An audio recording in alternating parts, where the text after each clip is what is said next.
Good day to you. My name is Daryl Woodhouse, and I work with organizations, teams, and individuals, helping them to create for themselves and everyone around them an environment, a culture where we can be of optimum productivity and performance output, but without burning out, whilst being able to enjoy reduced stress, improving our life-work balance, whereby our employers, our company can enjoy greater results, and ourselves and our colleagues can be happier, healthier, and more successful at the same time. Thank you to Kendall Turner, who invited me to record this short talk for you on the theme of getting closer to your perfect week. We're going to look at what that looks like, what the perfect week could look like. We're going to look at how we can achieve that with really simple, easy, practical, smarter habits that we can implement straight away to help us have and enjoy this improved life-work balance and seeing our career success, our business success grow at the same time. A lot of my work is about helping people and organizations to reject that traditional always on long working hours culture and showing them a path that is easier, happier, and more successful whilst working less. Some of the other things you can expect to hear and gain from this talk: techniques on boosting your mood, feeling happier, improving your time management, productivity skills, and all whilst avoiding increasing your working hours to actually proactively reduce your working hours, especially and particularly if you are what I call an overworker. We'll look at that a bit later as well. I'm here today as an associate of Camwell, Employee Wellbeing Consultancy, and I also run my own business, which has been over 10 years now, Advantage Business Partnerships, where we work with organizations all around the world and individuals within them on the themes of strategy consulting, creating a culture that is highly productive with effective burnout prevention strategies and techniques. And we do a lot of work in the leadership development and L&D space, creating talent for the future. A lot of what I'm going to share with you today, I was too busy for this stuff a few years ago, but I learned the hard way from a major burnout a few years ago, and coming back from that burnout and redesigning my whole approach and outlook to life. I started with a white canvas of what do I want to achieve from life, and part of that was to have a 4-day working week so I could spend more time with family, more time for hobbies and my other interests, and achieved that pretty quickly after effectively creating those personal goals, that personal vision, and then setting my business and career goals and creating plans on how to make that life happen. Sounds really simple, but most people don't plan that way. We go straight into career and business goals. And I found that we're missing a trick there, as have many of my clients prior to working with me over the last few years. Now, the best bit from me then achieving that 4-day week was that I was not only happier and healthier than ever before, but despite working more than half as much as I had been for years, and I'm talking when I was working 70, 80 hours a week, quite often. But by working half as much and working on my energy, time management, life-work balance, making more time for self-care, hobbies, etc., I found myself being more successful at work, winning bigger, better projects, working with nicer people, nicer organizations. And just it was amazing. And that's when I started researching deeper into the topics of productivity and life-work balance, and found that it wasn't just me, but there's been a lot of quite significant studies in recent years, but only in recent years, that are now paving the way for more individuals and companies to say, I don't want to work through my weekends and evenings anymore. You know, I want to work closer to my contracted hours. You know, a 5-day week, 9 to 5 or 9 to 6 where possible. And then you've got some that want to go even further beyond that and say they want a 4-day week. So we're going to be looking at some of this stuff today. Now, despite being too busy and having a lot of career pressure over the years, when I said goodbye to all of that and started applying better life-work balance boundaries, better self-care, better productivity skills at work, better focus, self-discipline, I became this better version of myself. I mentioned the happier life-work balance, and you're able then to lead by example, and there's a knock-on effect on those around you, whether that's at home or in the workplace, with your colleagues. That's why I talk about your circle of influence. And you can quickly calculate the size of your circle of influence now. Quick activity for you. So this is thinking about outside of work to start with. Who are the people that you have some form of dependence or reliance on, or vice versa? They have some dependence and reliance on you. Maybe it's both. Maybe it's win-win. You have reliance, dependence on each other. So this can be people in your household, your wider family, your close friends. Turn this into the workplace. This could be your peers, your colleagues, your line reports, your line managers, your key customers, your key suppliers. Without all of these people, you might not be able to enjoy and appreciate some of the things you can now. Without you, these people might not be able to appreciate some of the opportunities and the rewards that they have now from life and from work. So you can do an approximate calculation of how many people fall into that circle. That's your circle of influence. And so I say to you that if you're really good at some of the themes I'm talking about today, if you've got an excellent level of productivity ninja skills, if you've got an excellent life-work balance, that's fantastic. And you are in a great position to be a role model to help others, to mentor those around you, to help them achieve more with less. And as I mentioned earlier, the best bit about improving life-work balance, looking after ourselves better, looking after those around us better, is that it also quite significantly has been proven to improve organization productivity, performance, and growth success. Here's a tool for you. Through the talk, I would like you to try and get as many ideas, actions, new habits in these boxes as possible. This is what I call the Better Action tool. Better spelled B-E-T-R, not the way that you would find it in dictionary, but it just helps as a way of remembering this as a tool. And it's something that you can do in any of your personal development plans. You can use it in appraisals. You can use it when doing strategy and planning workshops for your team or for your whole division or organization. And it's very, very simple, but it's very effective. And it's something I created myself a few years ago because I was working on some continuous improvement projects, and I couldn't find a tool that did everything I wanted it to. And this is where I got to.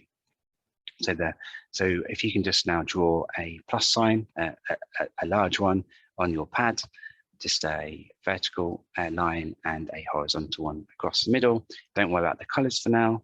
And in that first box, this is where you're going to put actions that you could start doing after hearing this talk.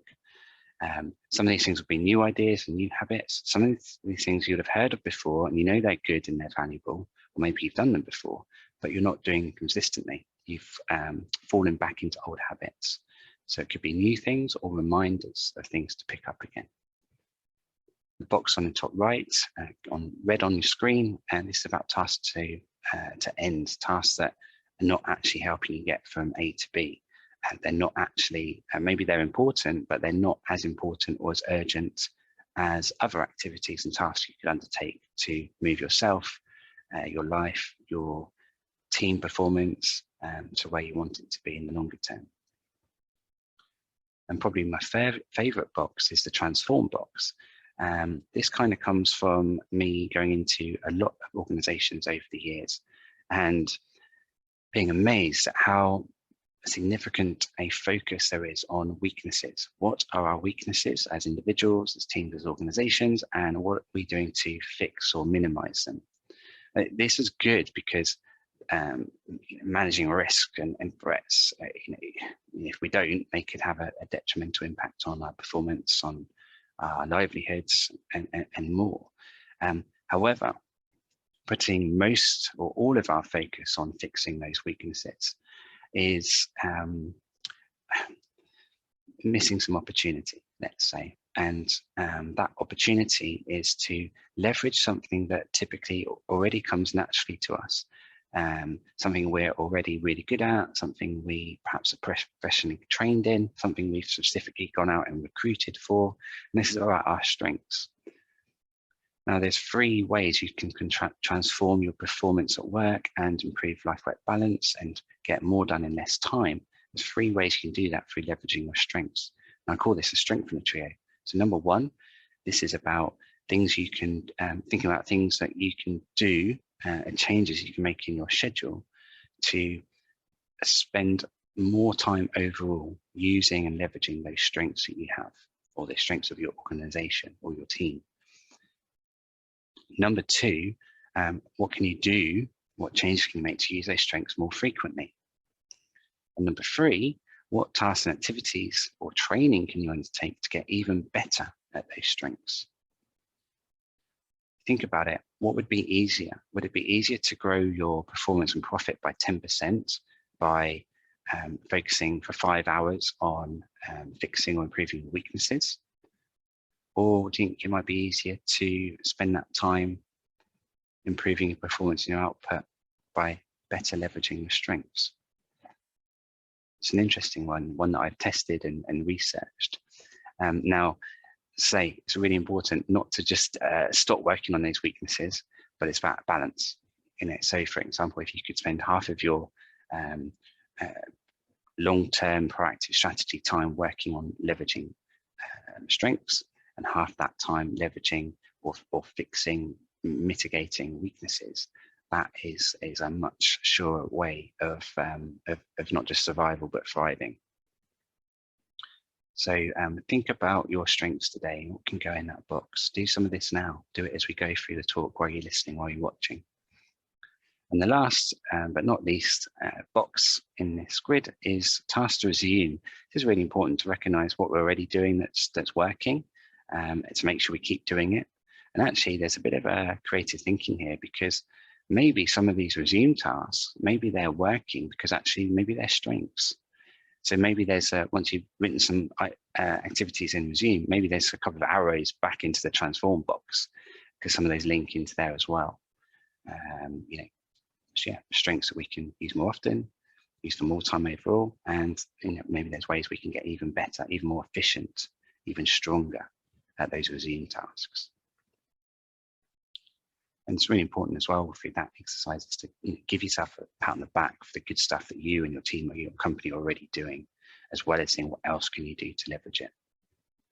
By the end of the talk, I want you to challenge yourself and see how many actions and ideas and new habits you can fit into each box to help you get to this point of achieving more at work whilst living life more happily, with lower risk of burnout, maximum energy, mood, happiness, and performance output. So when I came back from my burnout a few years ago, when I learned the hard way that more is not the way forward, long hours is not the best answer, I developed my own methodology and programs under the theme of what I call the life work effect. There's 4 key pillars to the life work effect. Number 1, strategy and planning, and a lot of this is about goal setting. It's about how good we are at setting those goals and creating action plans that are effective in working towards getting us from A to B, and then having self-discipline and the focus and creating the environment to implement and execute that plan to get the results after taking better action. The second key pillar is about productivity mastery.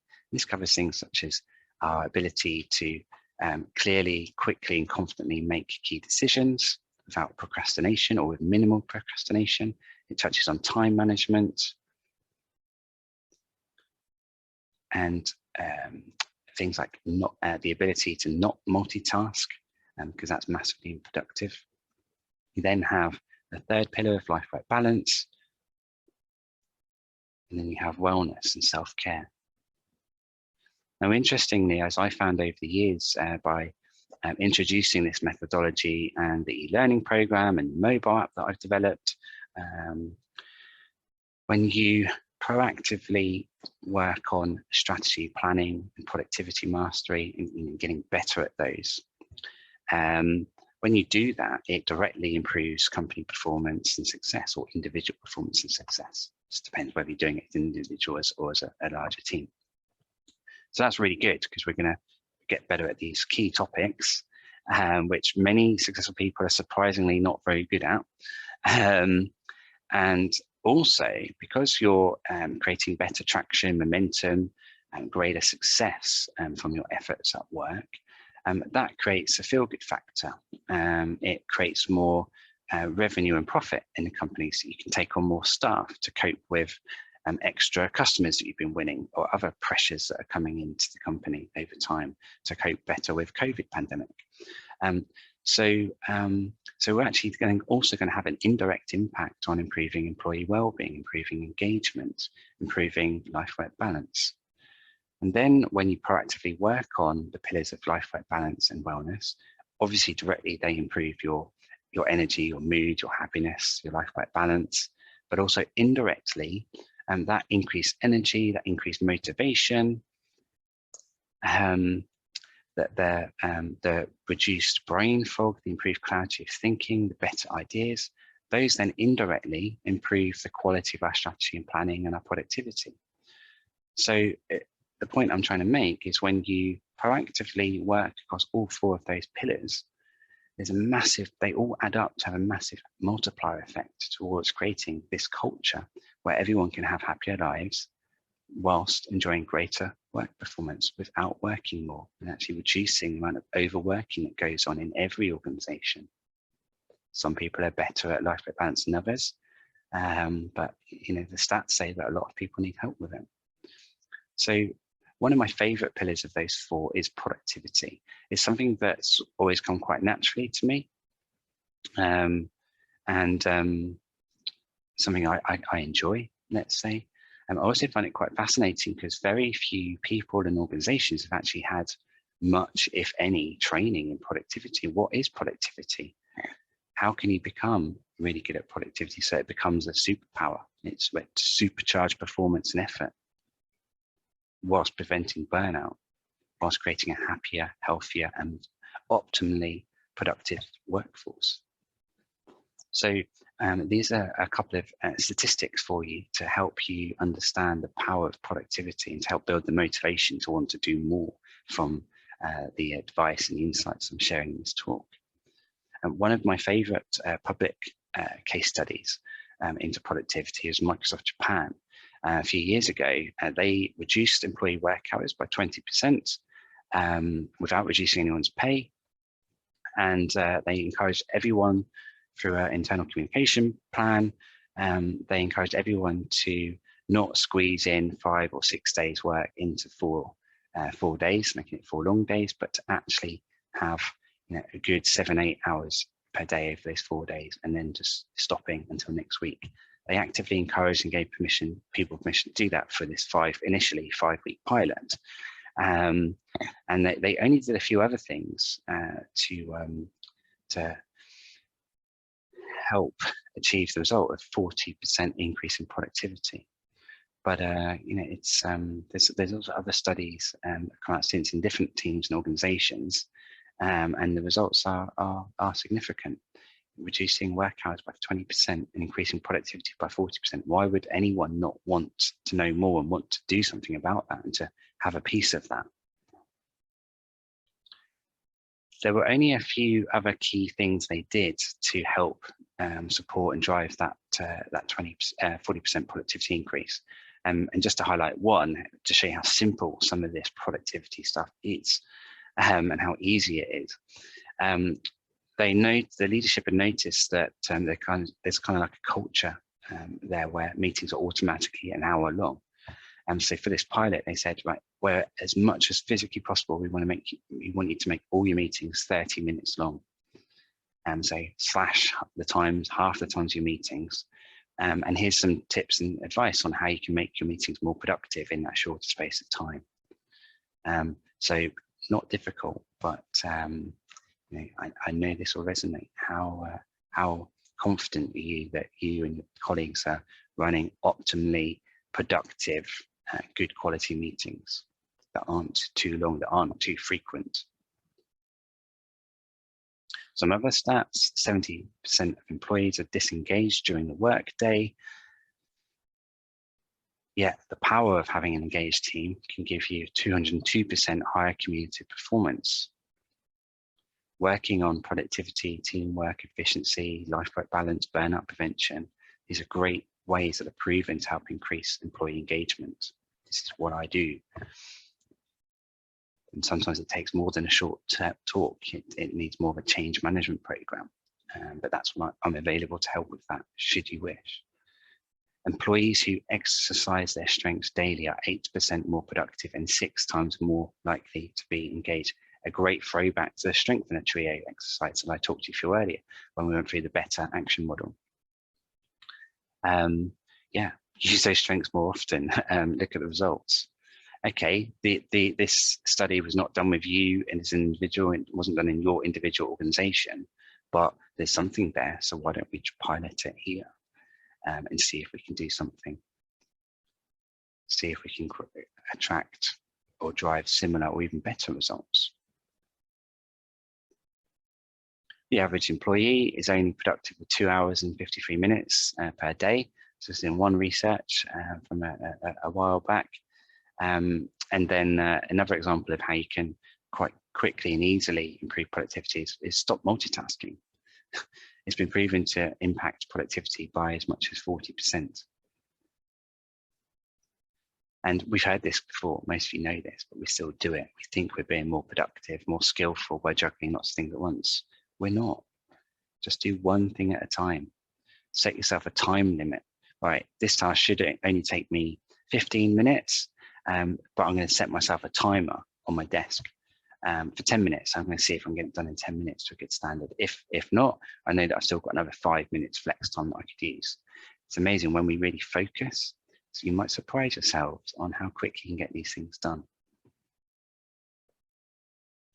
Now we're going to look at the perfect week, and there's going to be a tool that I'm making available to you that you can use as well if you like what you're hearing. And the tool is to give you a simple template and process that can make it much easier to apply, to implement some of these smarter working, smarter living habits that we're going through today. Now, you've heard the phrase, there's no such thing as perfection. Well, if with certain things, with the power of technology, manufacturing, engineering, some things can and should be perfect, but lots of things don't need to be perfect. Yet we strive for it so often. Now, in terms of the perfect week and having a great life-work balance and great performance at work with minimal stress, it's the kind of thing that's hard to achieve at all, if not regularly. But what we can do is map out what the perfect week might look like to us, and then we can create actions and be proactive on how we can at least get close to that. And that's, in most cases, that's better than where we all are now. So when we did the live session with some of your colleagues, we did the Slido poll, which is now closed. But these are some of the themes, the key words, phrases that came out from your colleagues when I asked them to describe their perfect week. Some of the larger fonts that you see, these are where multiple people had picked those topics out. So just take a few moments to have a look at those. The idea of designing a perfect week is you have to be a little bit realistic because you're not setting up yourselves for full. Many of us might like to spend the whole year on a desert island with all of our luxuries and not have to work, for example, and not having to worry about money, getting the kids to school on time, all these kind of things. But that's not realistic unless, let's say, you win the lottery and you have a large amount of good luck.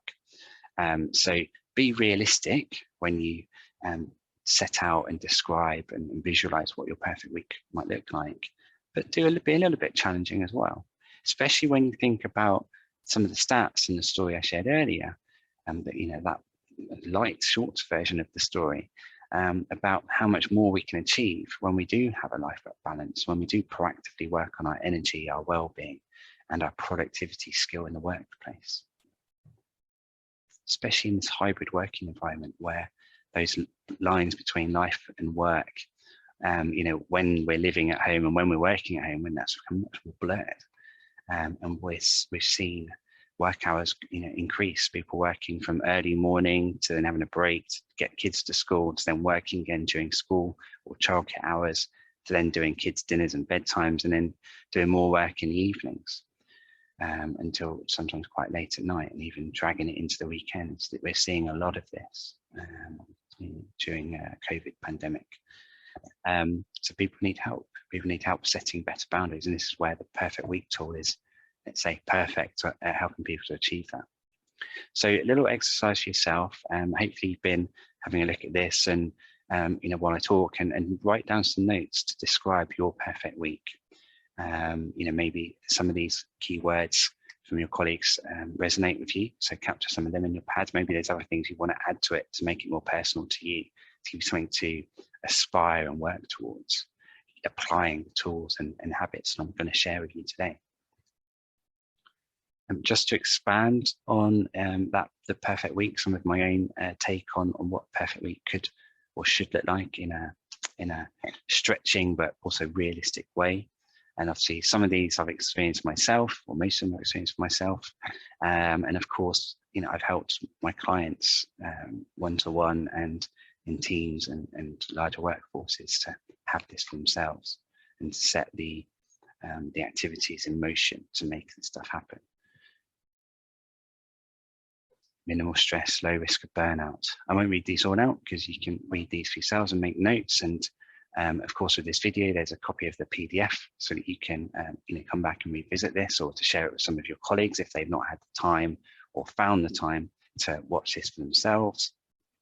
But I'll just highlight, for example, here in yellow in the middle there, undertaking tasks at my seniority and qualification level. It's quite amazing how many very successful leaders and senior personnel in different companies that I've worked with. Amazing how many of them, when we do some analysis of where they spend their time in the office or in the workplace,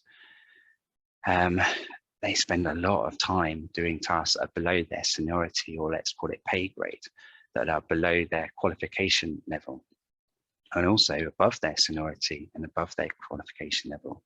And that's been proven to be massively ineffective and inefficient, and it can actually be quite detrimental to motivation, to employee engagement. It can increase stress and pressure, which can increase the chances of and number of cases of burnout, and many more negative impacts. So it's a really good activity to work as a team to map out what everyone's strengths, qualifications are, and what their disliked tasks are.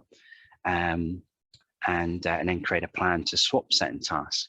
One person can swap their weaknesses for someone else's weaknesses, where that someone else's weaknesses are your strengths. It's very, very simple but very effective. And this is some of the stuff that my mobile app enables people to quickly and articulately create a visual presentation of how effectively we use our time at work.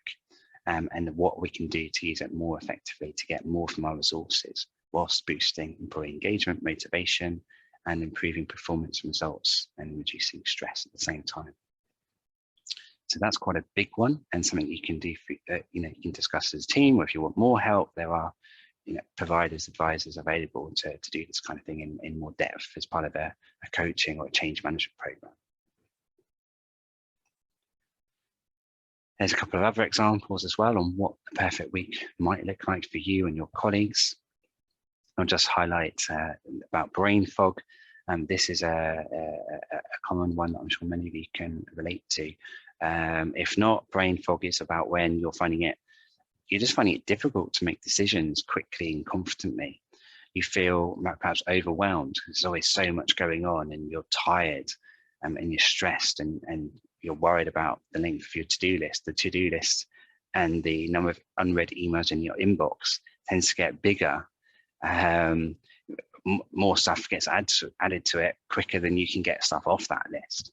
And it's these kind of things that are very common right now, and cause a lot of brain fog. Brain fog creates more inefficiency. It can be quite damaging in a few different ways, individually and for work performance. So having a perfect week would be minimizing those kind of feelings, reducing stress, reducing overwhelm, getting more from our resources, getting more from our time with less effort.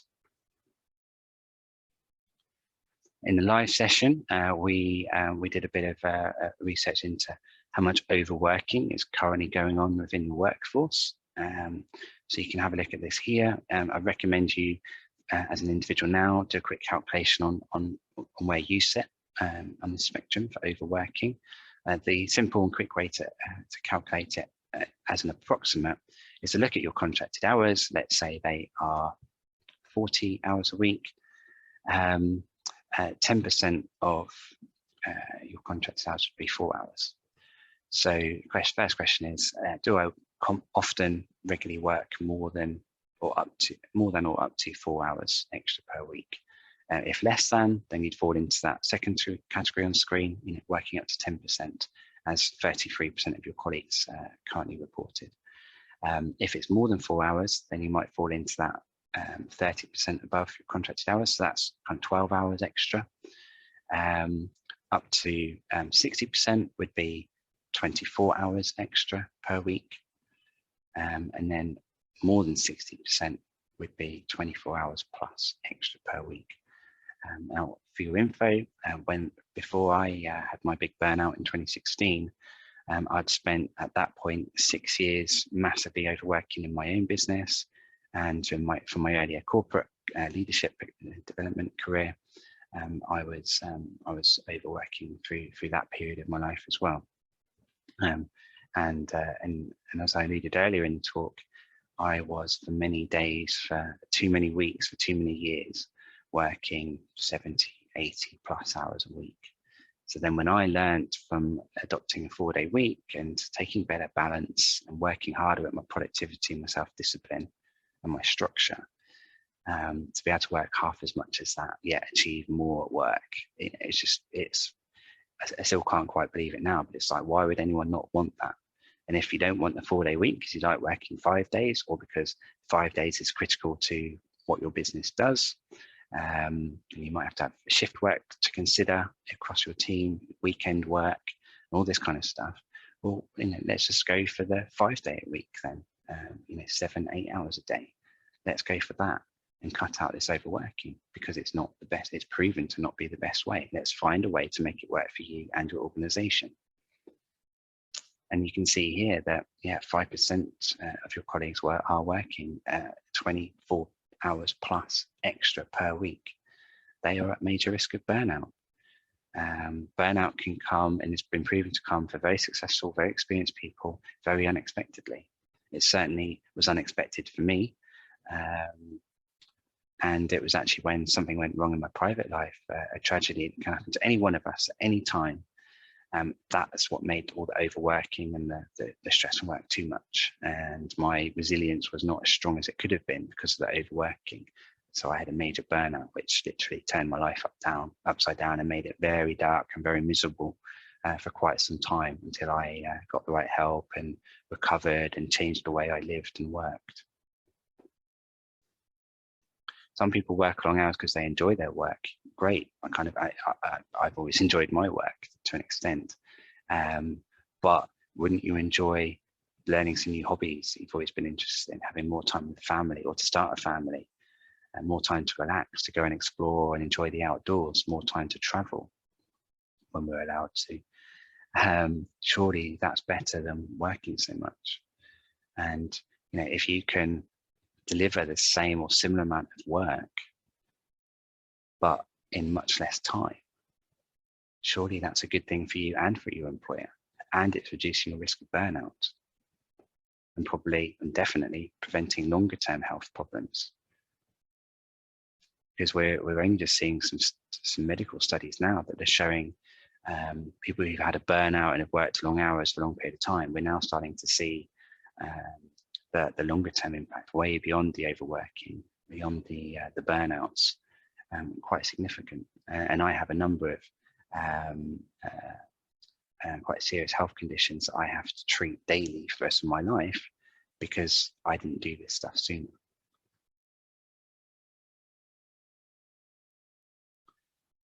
Quick look at some of the things that stop us achieving or getting closer to our perfect week.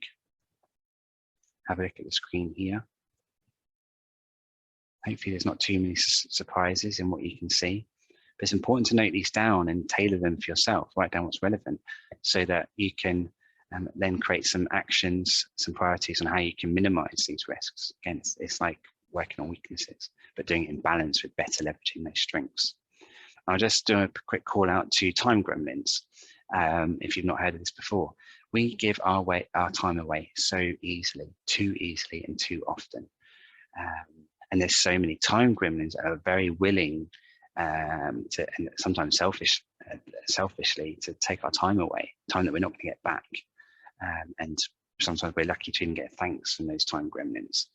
Time gremlins, think about all the distractions, all the people that want your time, or won't hesitate to take your time and your expertise at a click of their fingers. By saying yes to everyone, to every time gremlin, allowing ourselves to react to every single thing, rather than pausing and thinking, actually, where does this sit on my urgent versus non-urgent, important versus non-important grid?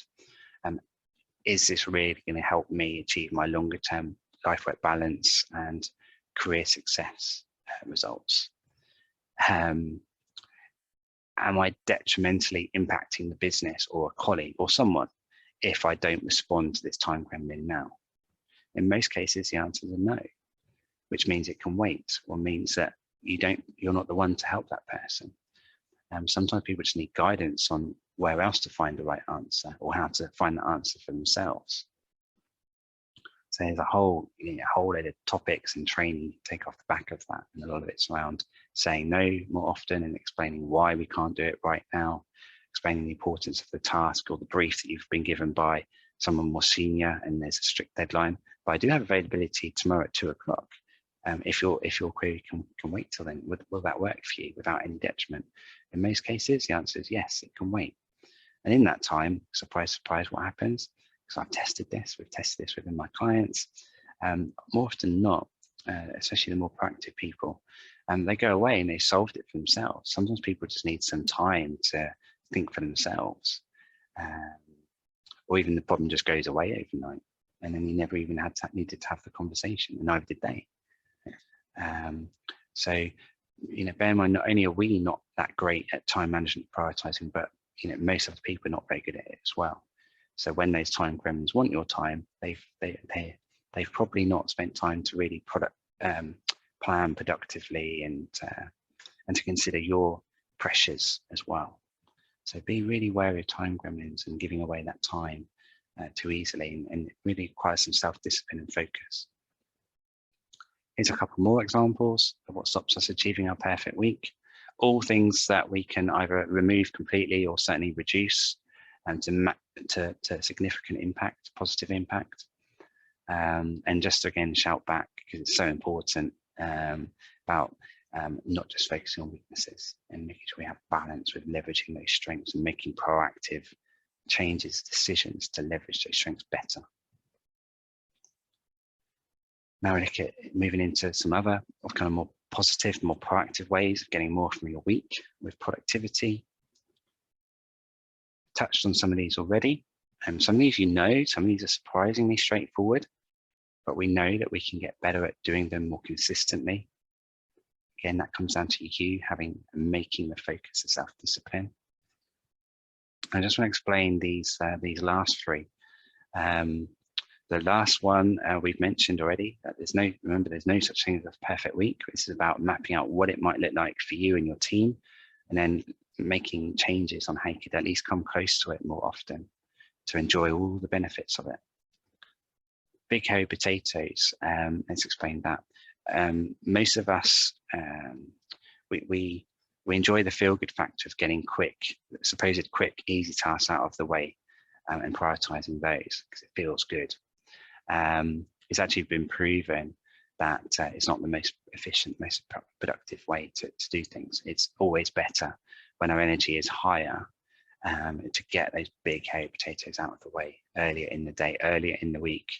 And when we just leave those sitting there, those big hairy potatoes are getting hairier, more gross. If you want to visualize that, if you've never seen a big hairy potato before, it's basically something you don't want to touch or go near. But the sooner you do it, the less gross it's going to be. You're going to have more energy for it. When it's just sat there, it's even there in the back of your mind. It's draining energy in your subconscious because it's still there. It still keeps popping, oh, I really need to do that. Oh, I'll put it off another day till tomorrow because today's been really busy and stressful, but I've got less meetings tomorrow, so that'll be easier. But no, those less fun, more complex, more time-consuming tasks that require you to concentrate for a longer period of time, get them out of the way. Getting them out of the way sooner saves a lot of wasted energy in our subconscious, and it helps you to, or it gives you a feel-good factor from getting it done early. That feel-good factor then gives you further energy boost and positive endorphins to then tackle those other more fun tasks more quickly. And it's been amazing that when this is trialed, people get a lot more done in less time. And this is something that will come up in the Perfect Week tool when I share that with you in a moment. It's about actually in your schedule allowing time for the unexpected and planning that in. If we just fill it with meetings and tasks that we know about are coming, then there's no, guess what happens? Something unexpected, something urgent comes up. We throw that original time plan out the window that we spent time creating, or we end up doing it late at night and when we're very tired and possibly grouchy, and maybe we rush it and we haven't done it to a good standard, and then we go to bed late, and then guess what, we're starting the next day with not the best energy and feel good factor. So there's some real lessons there, but actually planning in free time. The fourth pillar that we talked about, the fourth pillar of the life break effect, as you mentioned earlier. You'll know a lot of this stuff, but there's always more we can do to improve our well-being, which in turn improves our energy, helps us get more from life, and so on. Also, it gives us an increased chance of having greater longer-term health. So it's a few reminders here, stuff that you might already know, but are you doing them consistently enough? Are your colleagues aware of these things? Fueling your mind and your body. Well, actually, it's amazing how many people don't actually think, oh, have I actually proactively built into my diet foods that are really good for my brain, for keeping my brain healthy? Things like the omegas from fatty fishes means we've got lots of fresh fish in our diet. Blueberries are really good for the brain. Dark chocolate, pumpkin seeds. And these are things I like to sprinkle on my my live yogurt for breakfast in the morning. But yeah, make sure you've got stuff in there for the brain, just as you typically fueling your body. Make sure there's stuff specific that's good for your brain. Walks and talks, just to highlight that one, or WATs, as you see on the third point here. Again, you'll have heard this before, but my challenge to you is to look at your schedule over the coming weeks, especially as the weather improves. If not, just wrap up warm. Look at your diary and say, like, how many of these meetings really have to be on as staring at a screen with the other people? How many of these can we do as a group walk and talk conference call, or a one-to-one phone call outside, getting some fresh air, some fitness, and doing good business at the same time? What I would say when you're doing more of these, obviously stay safe, be careful with crossing roads and avoid busy roads and that kind of stuff. But also it's important to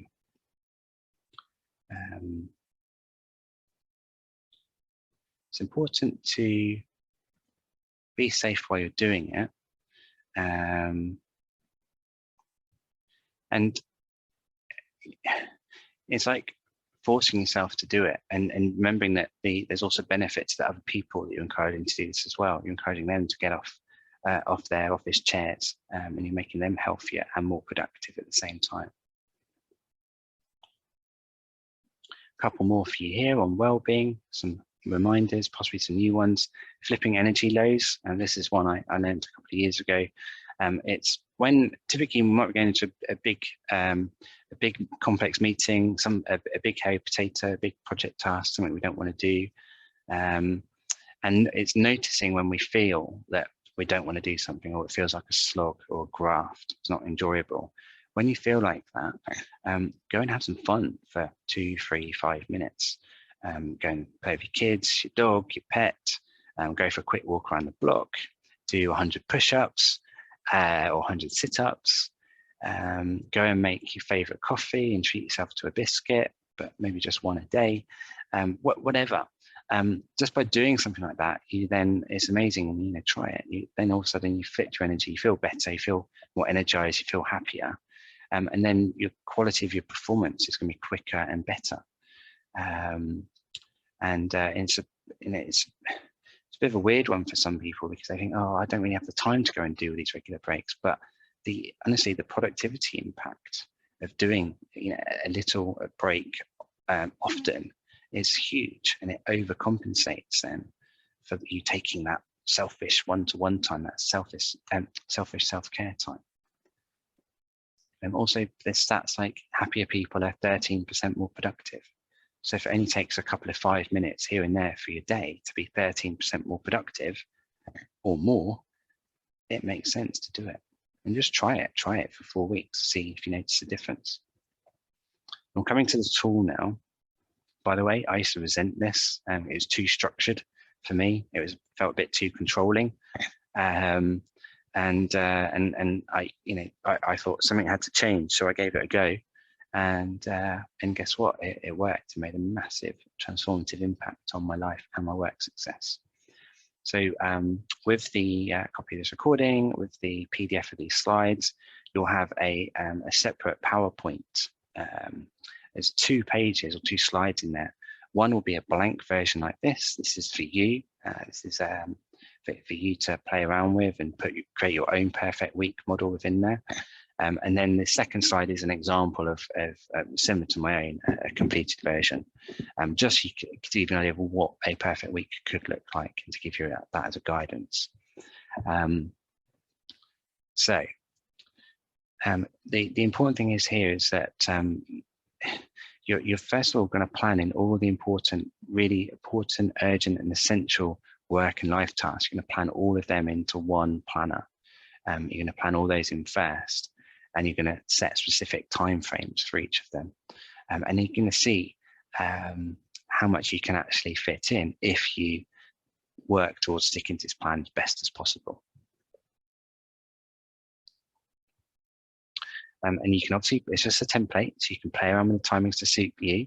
Some people like to work in 15-minute increments, some people an hour, half an hour, make it work for you. And then you see a theme here, how I like to start the day where possible, with time for me, time for yoga, fitness, running, meditation, and then family breakfast time, and then starting work. And then you'll see how, key meetings, key tasks, I try to create a regular pattern of when these things occur and how long they last. This is a great way I plan to get everything fitted in. And I have much stricter boundaries on having a lunch break, on having a regular meal time, on having a regular sleep routine. Starting how we mean to go on is important. That's why it's important to get this, for instance, this fitness relaxation piece in early in the day. Start feeling good while your energy is high. Get that energy done. That gives you further increased stamina and energy for the rest of the day. It helps reduce brain fog, remove stress, and it enables you to get better quality work done in less time. If we leave that stuff to the evenings, fitness, guess what? We're probably too tired and stressed to be bothered to go and do it, and it's getting too late. We just want to relax. We want to just chill on the sofa or whatever. So you need to get these things earlier in the day.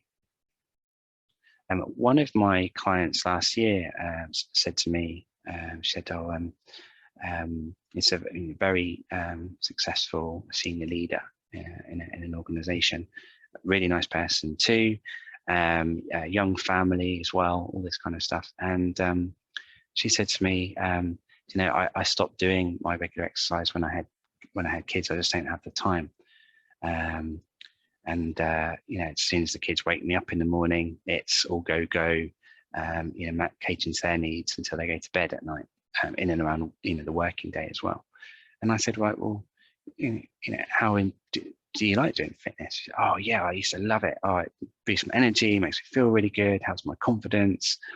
And I said, "Okay, so what time do your kids normally get up?" Well, the answer was like 7 o'clock. And I said, "Okay, so what about if you got up 30 or 45 minutes before them every day?"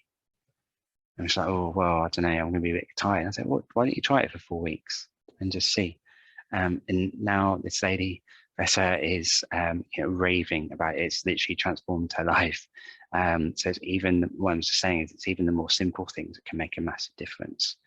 And I said to her as well, I said, if you're feeling, because you're being up earlier, if you're feeling more tired in the evenings as a result, then just go to bed 45 minutes earlier than you used to. So you're still getting the same amount of sleep. In many cases, with other people as well, we find that actually, because of the energy and health impact of doing that regular fitness, we actually get by on less sleep anyway. So we're getting even more out of the day. So there's a few things to think about there, depending on where you are in a general fitness and well-being journey. You'll see some things I mentioned earlier. It's important to have some blanks in here as well. You know, time for the unexpected, and even you'll see I've got time planned in there for when I do emails. We could easily spend 2, 3, 4, 5 hours in our inboxes, responding to emails, writing emails, absolutely. But why don't you just try reducing that by giving yourself structured times, and use a timer when you start one of your email tidying sessions, and just see how much you can get done with a bit of focus, and being more decisive in what you write in some of those emails. Doing it when you've got optimum energy, or after a quick 5-minute energizing break, for example. And it's amazing how much time we can save on being more productive with our emails. Another good one as well is, you know, can you increase your word typing or word count speed? Because you could do an online speed typing course, which doesn't cost that much, and takes about 10 hours over, I think you do it at your own pace, but one I did a few years ago, it was an hour a week for 10 weeks. It didn't take much time, but I was able to double my word typing speed. And if you're spending 1, 2, 4 hours a day writing, typing, that time saving adds up, and it's quite significant, especially when you add that up over a year and translate it into the number of days and weeks saved. It's quite amazing. And then for motivation, what could you do with that extra time? How could you improve and enjoy your life more?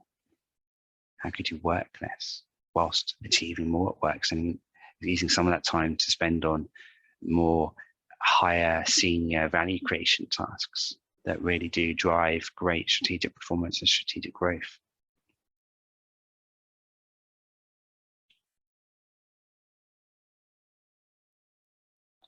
And there's also making sure that this perfect week planner is balanced around date nights, time for family, friends, life admin, you know, plans and structured timing for that as well. Don't just work off a really long, messy to-do list that you never get to the bottom of. Sleep routine, we know that's important. You know, the experts say we should always have the same sleep routine every day, every night. I do agree with that. It's hard to argue with it. However, you know, life can also be too short. So, yeah, personally, I tend to flex those sleep routines a bit more at the weekends to you know, make sure we have some fun. So again, balance is key. For those of you that would like to read more, if you're curious, want to read more on the 4-day week, or other techniques and stats and insights to productivity. I've just put together a few resources for you here. There's also some on employee engagement, which are quite interesting. And the topic of employee engagement itself tackles just so many things. Well-being comes into it, leadership development, business strategy, planning skills, productivity. It's another topic that, alongside productivity and life-work balance, that doesn't get enough airtime or investment from individuals and companies. There's significant return on investment to be gained on investing and upskilling in these topics. In the live session, we then moved into a live Q&A, and I set the challenge earlier of how many actions you can fit into that better action tool. So I hope you've got at least 2 or 3 in each box there so far. If not, spend 10 minutes after the video to do that for yourself, turn it into a bit of a personal development or even a team development plan. And if, like some of the attendees and my other clients have found from my workshops and programs, if you get to a point where you think, okay, I've got 10, 12, 20 different ideas here, it feels a bit overwhelming when I'm already really busy. Just look at that list and just pick one. Which one do you think would be easiest and potentially give the biggest impact to you right now? Pick one, apply that every day or as frequently as possible, just for 1 week. And then add a second one the next week, and then the third, and then the fourth. By the end of 4 weeks, you've adopted 4 new habits that are going to improve your life-work balance, reduce stress, and then optimize your productivity at work, or help optimize. And even just that is massive progress, and it's a great start. And then if, like me and some of my other productivity ninja clients, you can then find that it's addictive, because you see and feel the impact on energy, life-work balance, productivity, results going up. And then you want to learn and apply more habits. So if or when you get to that position, you need more inspiration, follow me on LinkedIn or other social media channels. Follow me on YouTube. Every week I'm posting videos with short videos with top tips of smarter productivity and well-being habits and burnout prevention methods. I'm doing live polls every week. I'm sharing fact or fiction insights. There's lots of free resource available. And if you go over to the darylwoodhouse.com website, there's my free ebook, which I launched last year. It's been highly recommended. We've had excellent feedback from it, much better than I expected or hoped. And there's more detail there on the life work effect and the 4 pillars, and more than 50 different, simple, smarter habits you can apply in your life and in your workplace to achieve all this stuff we've been talking about today to make life easier and more successful. So there's more than 50 in that ebook. You can just download it off the darylwoodhouse.com website. Then in the live session, we then just did a bit of a brainstorm together on what were some of the key takeaways that your colleagues had heard and had written down in their better action grids. And you'll see a big one there, blocking time for tasks as well as just meetings was a big one. That's Bob, because multiple people voted for that. But yeah, take a moment or a few moments to have a look at some of the things your colleagues put down. Some of these might be relevant to you. Maybe you didn't write them down, or there's some new ones that I didn't talk about, but your colleagues have put them in here as well. Maybe these can go and help pad out that better action grid for yourself.